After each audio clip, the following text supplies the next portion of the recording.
This story is titled, My Stepdaughter Told Me I'm Nobody and Not Her Real Mom. So I refused to pay for her college tuition and walked away for good. Hi everyone. Before we dive in, a quick favor. If you enjoy content like this, please hit the subscribe button. It's free, supports the channel, and makes sure you never miss out on amazing videos. Alright, let's get started. Hey everyone, I'm Lauren, and I guess I'm here to vent a little because honestly, I don't know how else to process what's happened over the past few years. I'm 38, and I live in a town that's small enough that you know your neighbors, but big enough to have everything you need. I've been an event planner for most of my adult life, and it's my passion. I worked my way up from planning birthday parties for friends and family, to organizing weddings, big corporate events, and even some fancy galas. It's taken years of hustle, but my business is finally something I'm proud of. So, my work led me to Brett. He was a contractor I hired for a major renovation at one of the venues I frequently used for weddings. He wasn't my first pick, my usual contractor was unavailable, but Brett came highly recommended, and from the first meeting I could see why. He was the kind of guy who could charm anyone. He was easygoing, professional, and had this warm, genuine smile that made you feel like you were in good hands. We spent a lot of time together during that project, going over plans, materials, timelines, you name it. At first, our conversations were strictly about work, but as the weeks went on, we started chatting more personally. He'd tell me about his daughter, Tessa, who was 13 at the time. He was a single dad, raising her on his own because her mom had lost custody due to some bad choices. He didn't go into detail, but it was clear he was protective of Tessa and wanted to give her a good life. I think that's what drew me to him, how much he cared about his daughter. He'd talk about how Tessa loved art and spent hours painting in her room.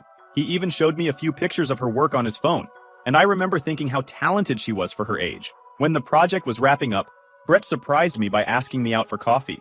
I was hesitant at first because, honestly, I'd been so focused on my career that I hadn't made much time for dating.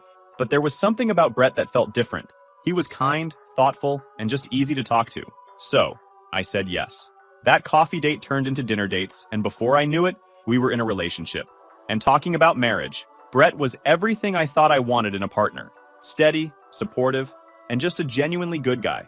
And Tessa, she was a sweetheart. When I met her, she was shy but polite, and I could tell she adored her dad. About a year into dating, we got married and Brett and Tessa moved in with me. It was a big step, but it felt right at the time. I wanted to create a stable home for Tessa, and I hoped I could be the kind of stepmom she could rely on. At first, things were great. I made an effort to bond with Tessa, taking her shopping, helping her redecorate her room, and even letting her tag along to some of the smaller events I planned. She loved seeing how everything came together, and I thought it was a good way for us to connect. I even bought her an easel and paints, encouraging her to pursue her art. Brett would always thank me for everything I did for Tessa, telling me I was making a difference in her life. It felt good to hear that, like I was really becoming part of their little family. But there were moments that made me uneasy. Tessa still visited her mom occasionally, and Brett insisted it was important for her to maintain that connection. But I kept quiet because, after all, I was just the stepmom, right? But I couldn't shake the stories Brett had told me about her mom being bold and making bad choices. I worried about what kind of influence she might have on Tessa, but I kept those thoughts to myself. I actually met her mom once. It was at one of Tessa's school events. She showed up unannounced, and it was awkward. She looked disheveled and was loud, drawing attention to herself in a way that felt deliberate. She didn't speak to me directly, but the glares she gave me said plenty. Still, I tried not to let it bother me. Tessa seemed happy, and that's what mattered. At least that's what I told myself. Life went on, and for a while, everything felt manageable. I was juggling my business, building a life with Brett, and creating what I thought was a stable home for Tessa. But looking back now, I can see the cracks that were forming. Little things that I brushed off or ignored, because I wanted so badly for everything to work out. For example, Tessa had this habit of comparing me to her mom in subtle ways. She'd say things like, "My mom used to make that differently," or "Mom says I shouldn't eat this because it's unhealthy." I tried not to take it personally because, well, she was a kid, and I figured it was natural for her to miss her mom. But it still stung sometimes. And then there was Brett. As much as he praised me for what I was doing for Tessa, he had a tendency to go quiet whenever there was tension. If Tessa was upset, or if something didn't go smoothly, he'd retreat instead of addressing the issue. I chalked it up to him not wanting to rock the boat, but now I wonder if it was something deeper.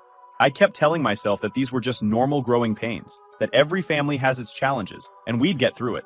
But the truth is, I was ignoring the signs because I wanted so badly to believe in the picture-perfect life I thought we were building. Now that I'm writing this, I wish back then I'd paid more attention to those early warning signs. Maybe then I wouldn't be where I am now, questioning everything I thought I knew about my life, my marriage, and myself.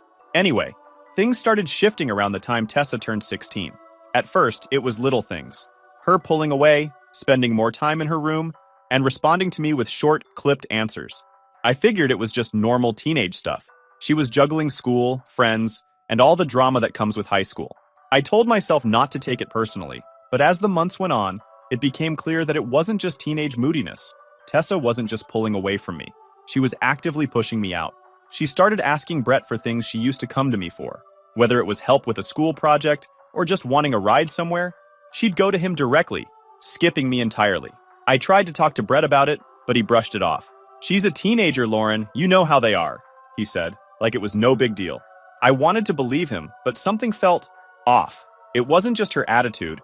It was the way she looked at me sometimes, like I was in her way. The turning point came around her 17th birthday. She was stressing about how she wanted to celebrate. That evening, I found her anxiously pacing around the house, worrying that no one would come if she threw a party at home. I hugged her, saying, "It's going to be okay." I suggested hosting it at one of the venues I frequently worked with. "Really? Oh my gosh. Everyone at school will be so jealous," she said, already buzzing with ideas. That venue was this trendy spot that her friends would think was super cool. It was her dream setup. She lit up at the idea, and for the first time in months, she actually seemed excited. And that's all I wanted to see. We spent weeks planning every detail. Tessa wanted it to be perfect. Her chance to impress her friends and show them she wasn't just some small-town girl. I made sure everything was top-notch, from the catering to the decorations. I even let her pick out a custom dress, which wasn't cheap, but I figured it was worth it to see her happy. The day of the party, everything was flawless. The venue looked stunning. Tessa looked beautiful, and all her friends showed up. I felt proud, like all the effort I'd put in was finally paying off. Everyone seemed to be having a fantastic time. The air was filled with the sound of clinking glasses, bursts of laughter, and the occasional cheer from a group gathered around a game we'd set up in the corner. I sat for a moment next to Tessa, chatting with her and some of her friends. I was genuinely enjoying the party. It felt like the perfect celebration, one Tessa would remember forever. And then, out of nowhere, she walked in, Tessa's mom. I froze for a second, unsure if I was seeing things. She wasn't supposed to be here. No one had mentioned anything about her coming.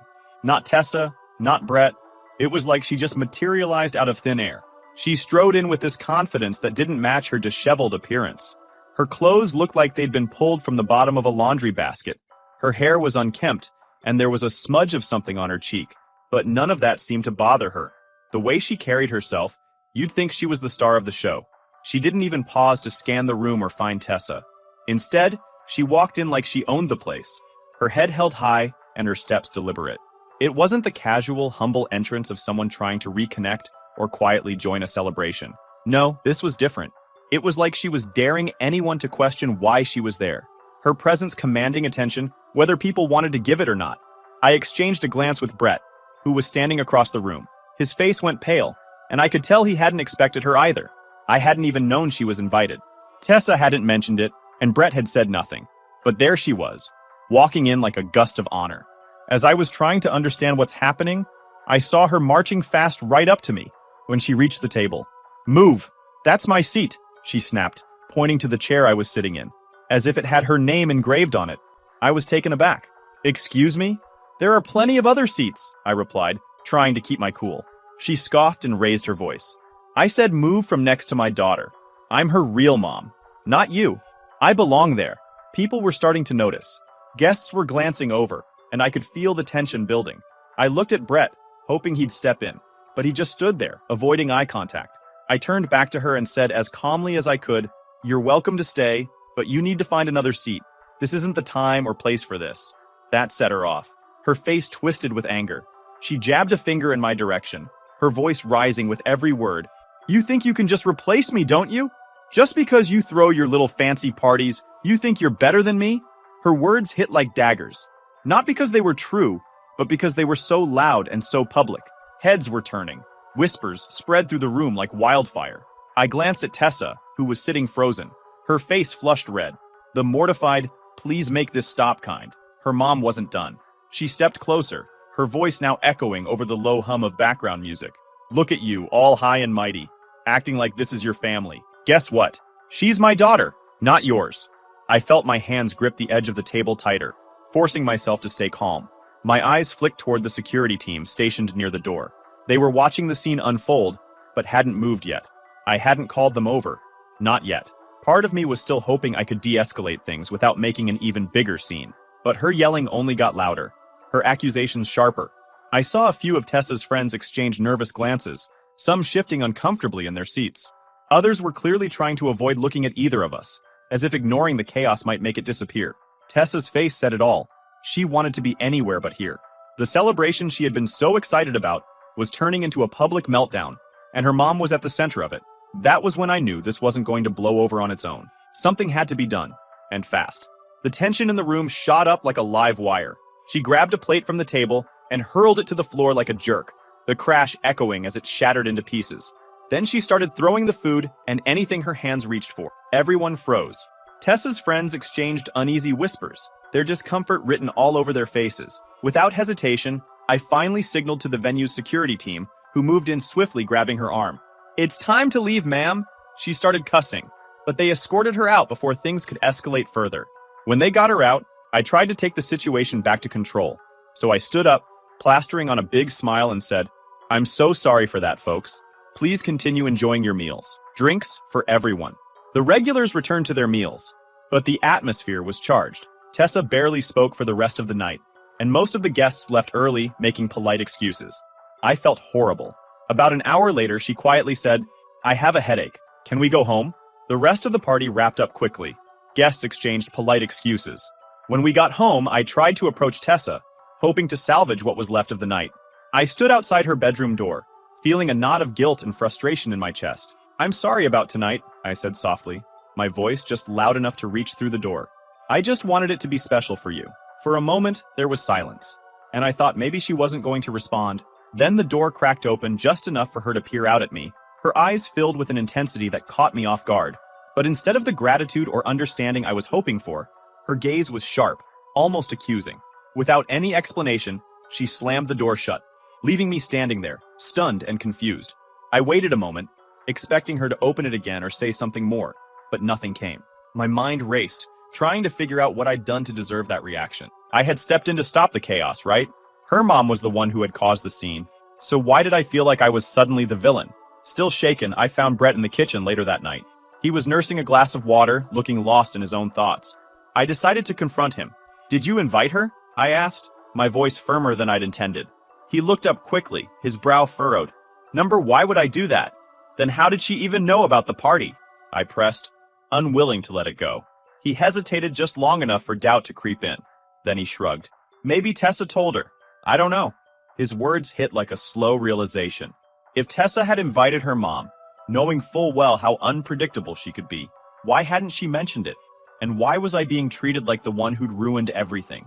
The next few days were tense, with an uneasy quiet settling over the house. Tessa started avoiding me almost entirely, retreating into her room or sticking close to Brett. Whenever I tried to bring up what had happened, she'd brush me off with a short answer or a cold look that left me more confused than ever. Brett wasn't much better. Anytime I mentioned the party, he'd wave it off like it wasn't a big deal. "You're overthinking it," he'd say, as if I hadn't been humiliated in front of a room full of people.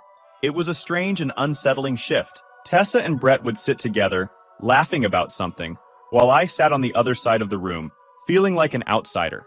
They didn't shut me out outright, but their bond suddenly felt stronger than my connection to either of them. It was like an unspoken alliance had formed, and I wasn't part of it. Now, I'm writing this here because I'm spending nights lying awake, replaying the scene in my head, trying to figure out where it all went wrong. Tessa had slammed her door without explaining, leaving me to piece it together on my own. Do you think she's angry because I'd embarrassed her mom? Is she regretting inviting her?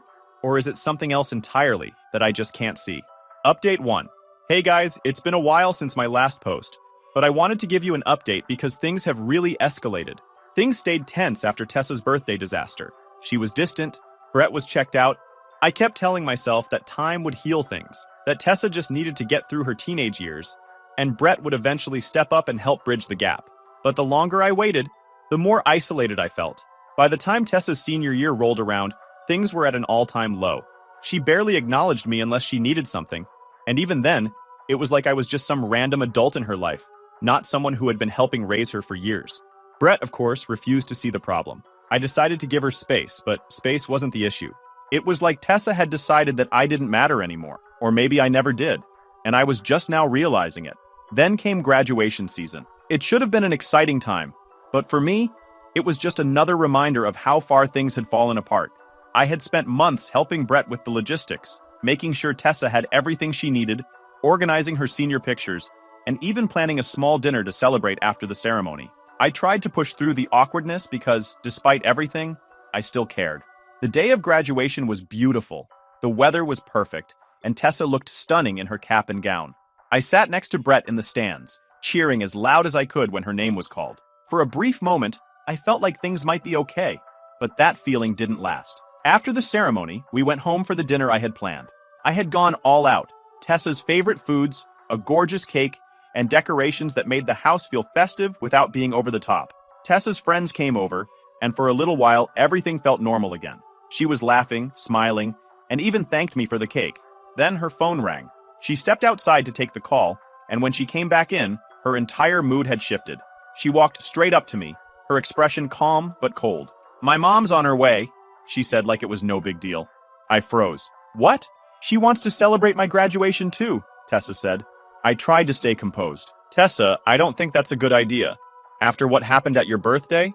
None of that would have happened if you hadn't tried to control everything," she snapped, cutting me off. Control? Now I understood why she was upset all that time. "Tessa, I've done everything I can to support you," I said, trying to keep my voice steady. "But your mom caused a scene at your party. I'm just trying to avoid another situation like that." She rolled her eyes. "Maybe you're just jealous because she's my real mom." That one stung. I opened my mouth to respond, but before I could say anything, she turned to her friends and said, "Let's go. I don't want to be here anymore." They all followed her out, leaving me standing in the living room, stunned. I couldn't believe what had just happened. I had spent weeks planning that dinner, making sure everything was perfect, and she walked out without a second thought. I turned to Brett, expecting him to say something, anything, to back me up. Instead, he just sighed and shook his head. "You didn't need to make a big deal out of it," he said, his tone dripping with disappointment. "A big deal?" I said. "She invited her mom without telling us, and I'm the one to be blamed for trying to keep things from blowing up again?" He shrugged. "You could have handled it better." His passive words and reactions got on my nerves. That was the moment I realized how little support I actually had in this so-called partnership. Brett wasn't going to back me up, no matter how wrong Tessa's behavior was. In his eyes, I was always the one at fault. The next few days were a blur. Tessa stayed out late, barely coming home except to grab a change of clothes or eat something. When she did show up, she'd ignore me completely, acting like I didn't exist. Brett wasn't much better. He avoided me, retreating to his office whenever I tried to bring up what had happened. Then, a week later, Tessa walked into the house waving an envelope in the air. "I got into State University," she announced, her voice filled with excitement. Brett jumped up from the couch to hug her. "That's amazing, Tess. I'm so proud of you." I stood there, smiling politely, trying to be happy for her despite everything. But then she focused her gaze on Brett deliberately, and her tone shifted. "Tell your wife she needs to pay for my tuition," she said with a smirk, like it was a foregone conclusion. I blinked, caught completely off guard. "Excuse me? You've been saving for this, right?" she said, her voice dripping with entitlement. "You're the one with the money. Girl, what?" After everything she'd said and done, she just expected me to open my wallet like nothing had happened? That was the funniest thing I've heard. "Tessa," I said as calmly as I could, "I'm not paying for your college. You've made it clear that I'm not your mom, so maybe you should ask your real mom to help you out." Her face turned red, and she immediately started yelling. "You're doing this to hurt me. You're punishing me because you're jealous of her." I shook my head. "This isn't about punishment. It's about respect, and you've shown me none." She stormed off, slamming her bedroom door. Brett stood there, staring at me like I'd just committed some unthinkable crime. "How could you say that to her?" he demanded. "Are you serious right now?" I shot back. "After everything she's put me through, you expect me to just hand over thousands of dollars? She's a kid, Lauren. She doesn't know any better." "That's not an excuse, Brett. She's old enough to know how to treat people with basic decency, and she's made it clear she doesn't respect me." The argument went nowhere. Brett stormed off, and I was left standing alone in the kitchen, wondering how things had gotten so bad. At that moment, I realized I was done trying to make this work. No matter how much I give, they will always see me as the evil stepmom. So yeah, that's where I am right now. I don't know where all this is heading to, but I know that I can't stay silent and let them humiliate me. Do you guys think I ruined her moment? Update 2. Hey again, everyone. As I expected, the tension didn't just linger. It grew worse. The days that followed were painfully quiet, almost suffocating. Tessa made it clear she wanted nothing to do with me, going out of her way to avoid me like I wasn't even there. Brett wasn't much better, but it wasn't just about the argument anymore. It was about how Brett and Tessa had slowly eroded any sense of partnership or family we'd had. I wasn't just the outsider, I was the enemy. A week after the college acceptance blow, Brett finally decided to have a talk with me. I use the term loosely because it wasn't a conversation so much as him trying to guilt me into changing my mind. Don't judge her, Lauren, he said, leaning against the kitchen counter. She's stressed, and she lashed out. You can't take it personally, I said calmly. Brett, she's been treating me like garbage for months. She doesn't see me as part of her life unless she wants something. And you expect me to just write her a blank check for college? She's your stepdaughter, he said. Like that alone should be reason enough. No, Brett, I said firmly. She's your daughter, and I've done everything I can to support her. But respect goes both ways. She's made it very clear that she doesn't want me in her life. Why should I be the one paying for her future when she's shown me nothing but disdain? He sighed, rubbing his temples like I was the unreasonable one. You're punishing her for being a teenager. She doesn't mean half the things she says. Even if that's true, I said, she needs to learn that actions have consequences. You can't just treat people like they're disposable and expect them to give you everything you want. Brett didn't have a response to that. Instead, he changed tactics. Fine. If you won't pay for it, what do you suggest we do? She needs this opportunity, Lauren. We can't just let her future fall apart because of a few arguments. Then maybe her mom should step up, I said simply. He froze for a moment. You know her mom can't afford that. And why is that my problem? I shot back. You and Tessa have made it very clear that I'm not her parent, so why am I the one being held responsible for her education?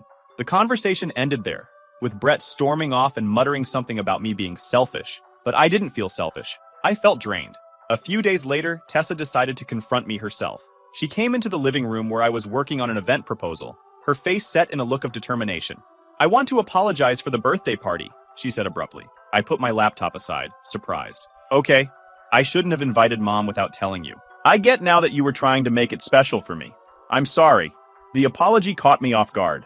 Tessa wasn't exactly known for owning up to her mistakes, so this was unexpected. But I nodded. Thank you. That means a lot.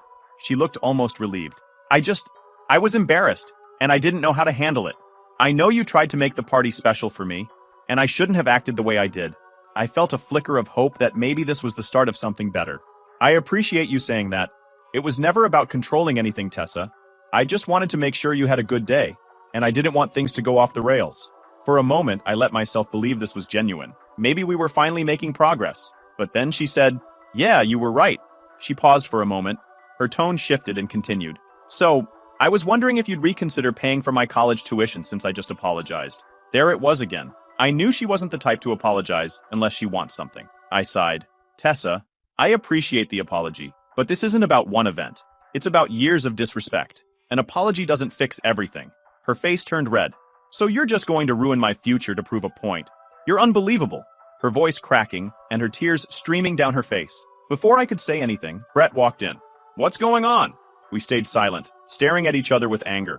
Brett eventually guessed what we were talking about since the same scenario has been going on for days. He looked at Tessa and saw her crying. Then he turned to me and didn't try to hide his anger. Do you even care about this family anymore? He asked. I care about this family more than you think, I said. But caring doesn't mean letting people walk all over me. This isn't about you, Lauren, he snapped. This is about Tessa's future. No, Brett. This is about the fact that you've let her treat me like I'm nothing.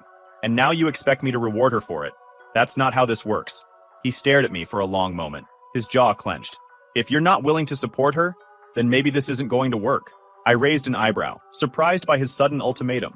Are you saying you want a divorce? If you're not going to be part of this family, then yeah, maybe I am, he said, his voice cold. I shrugged, trying to hide how much his words stung. Then go ahead, Brett. File the papers. But don't expect me to apologize for standing up for myself. He stormed out of the room, slamming the door so hard it rattled the frame. Tessa, always ready to twist the knife, gave me a smug smirk as she sauntered out behind him. The silence that followed felt heavier than the argument.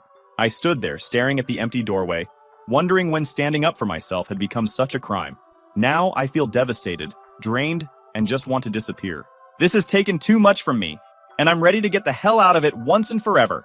I'll keep you guys updated. Final update. Hey everyone. I wanted to give an update since so much has happened. The morning after my last argument with Brett and Tessa, I walked into the dining room and found Brett sitting there with a stack of papers. Divorce papers. He didn't even bother looking up when I came in, which, honestly, just fueled the audacity of the whole thing. After everything I had done, everything I had tried to make work, this was how it ended? I stood there and asked, "So this is where we're at?" He finally looked up, face blank. "You made it clear last night, Lauren. You don't want to support this family." I laughed sharply. Support this family? Brett, I've been the only one holding it together for years. And now you're playing the victim because I won't fund Tessa's college after she's treated me like garbage? He sighed like I was exhausting him. I don't want to argue. It's obvious we're not on the same page anymore. It's better for everyone if we just move on.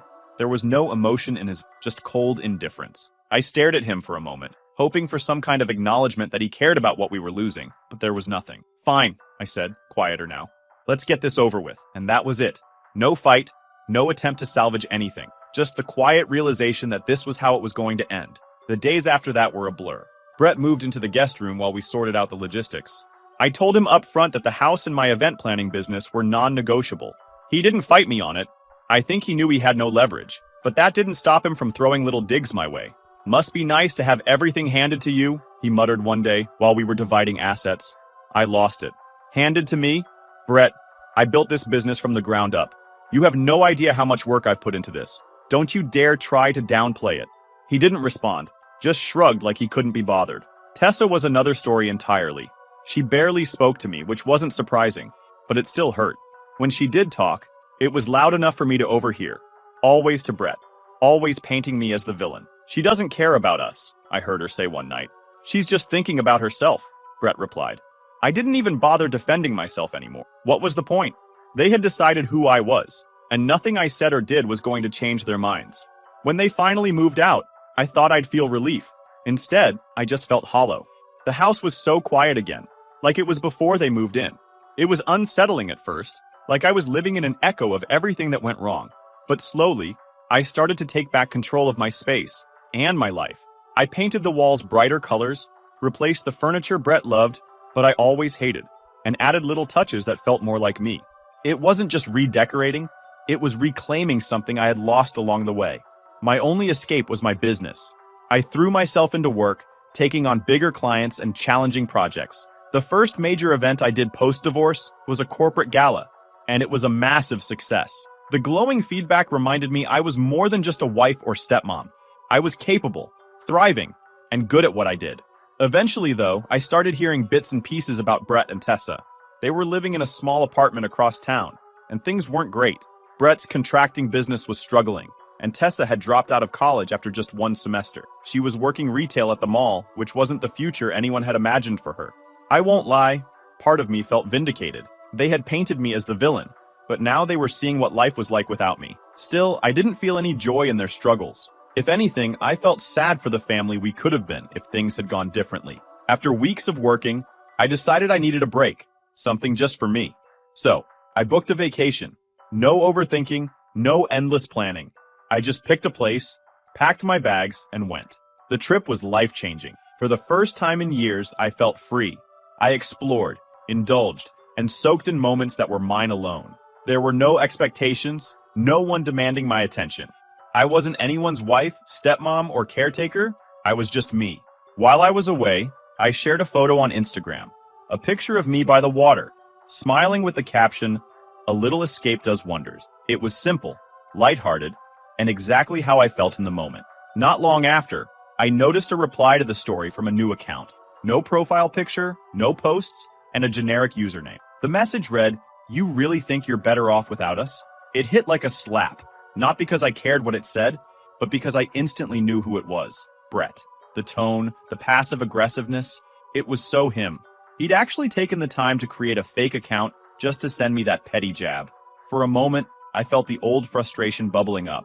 I wanted to respond, to tell him to grow up, to remind him of everything I'd endured. But then I realized something. This was proof that I'd moved on, and he hadn't. So I deleted the message, blocked the account, and carried on with my day. That single moment solidified something for me. Brett and Tessa were my past. Their opinions and bitterness didn't have a place in my new life. I wasn't going to waste another second worrying about their approval or their resentment. The vacation had reminded me of what life could be: free, fulfilling, and mine. From then on, I stopped looking back and kept moving forward, knowing I was finally on the right path. Moving on doesn't mean forgetting. It means choosing to let go of the pain and making room for something better. Now, my life isn't perfect, but it's mine. I've built a business I'm proud of, found someone who truly values me, and created a life that feels authentic and fulfilling. And honestly, that's more than enough.